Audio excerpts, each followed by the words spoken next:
তাইলে এটাও বাজেন, ভালো করে বাজ্যা দেন এটা। এটা বারবিকিউ হবে তাইলে? হ্যাঁ, বাসায় কিছু লেওয়া লাগবো কিনা একটা কলটা জিগেই। এই কলটি করার জন্য আপনার পর্যাপ্ত ব্যালেন্স নেই।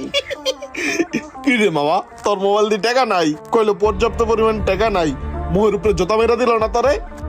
আরে টাকা থাকে, সব সময় থাকে, হঠাৎ যে কখন শেষ হয়ে গেছে মামা কইতে পারি না। দাঁড়া মামা, অ্যাকাউন্টের ভিতরে 1 সেকেন্ডের মধ্যে 100 টাকা রিচার্জ করে আলাম। হইছে রিচার্জ হইছে? হ্যাঁ 100 রিচার্জ হয়ে গেছে গা। এক কাজ কর দি, আমার নাম্বারে এই 100 টাকা রিচার্জ করে দে তো। ওই বেড়া, তুই ভাই বেড়াদার না, আমি কি দোকানদার বেড়া তুই টাকা দিতেছস টাকা পাঠানোর লিগা? রাখ বেড়া, ভাই বেড়াদার মানুষ 100 টাকাই তো দিতেছি, দাঁড়া 1 সেকেন্ড। এক কাম কর, ওই যে 100 দিতাছস না এমনি, হ্যাঁ লেখছি 100। ওই 100 টাকাইটা উনি 200 লাখ, টোটাল 200 দিবি। এই লো 100 টাকা দিলাম ক্যাশ, 200ই পাঠায় দে। আমার লাভ লস নেই, আমার লাইফটাই